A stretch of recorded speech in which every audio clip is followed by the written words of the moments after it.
Jack, as you go through this process with the NFL Scouting Combine, how much does it help you coming from a pro-style offense? It's huge. I think a lot of scouts bring that up to me too. They say, "What kind of style offense do you guys run?" Or like, "You run pro style, right?" Because there's guys that run no huddle spread offense that don't know how to huddle up and break a huddle. And I don't know, it's kind of foreign to me. I open my eyes up wide, like never done that. I do it every day, but it's definitely been beneficial here. Obviously, so much is made out of the measurables sometimes. You know you're not the tallest, you know you're not necessarily the biggest guy, but you've always prided yourself on the toughness. How much does that wrestling background of yours help? Because a lot of this is, as you talked about in there, it's technique, and it's the way you go about your business. How much background does that help you? With wrestling, I think that's probably the reason why I'm here. Like hand fighting, I can feel body weight from throws and getting thrown in wrestling, but I think wrestling is probably the biggest and most important thing I've ever done to get to a place like this. How much will your versatility help too? The fact that you had to also play guard some in college, as well as you even stepped out to left tackle. Obviously, they won't ask you to do that to pros, but how much will that versatility help you think as you go through the process? It's huge. A lot of these teams, they don't carry many offensive linemen on the active roster, so if they have a guy that's a backup or a guy that's playing, they want somebody that can play multiple positions. So if something happens, you can slide right in wherever. Obviously, there's going to be a big turn on offense. Looking forward a little bit to 2016 season. On the offensive line, when you lose guys like yourself, Donovan Clark, Jack Conklin, what can the fans expect from those guys? Maybe they haven't played a ton in the past.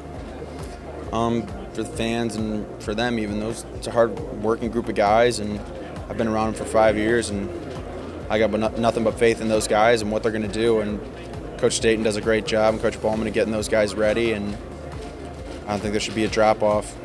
How about the young quarterbacks from what you've seen when they're in the huddle, the presence that they have? Tyler O'Connor and Damian Terry, talk about those two a little bit. Definitely. Tyler O'Connor's a guy he takes charge out there. I think he knows the offense just as well as anybody, and I think him or Damian are going to be able to step in and replace Connor and fill those shoes.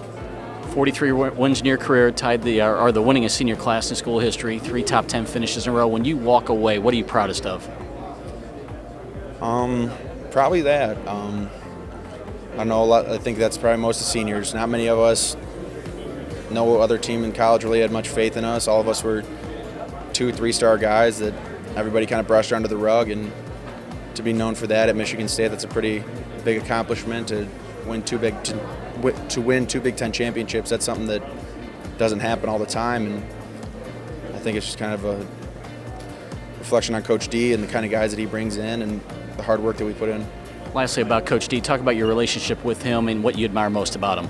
I would just say, like, him as a coach, like the discipline that he brings to the team and his honesty, because he's not a guy that beats around the bush about anything. If something's wrong or if you're not doing something right, he's going to call you out and he's going to tell you to your face. He's not afraid to do any of that, and that's pretty rare, I think, in a lot of people, and it's a rare quality, and I think he excels in it.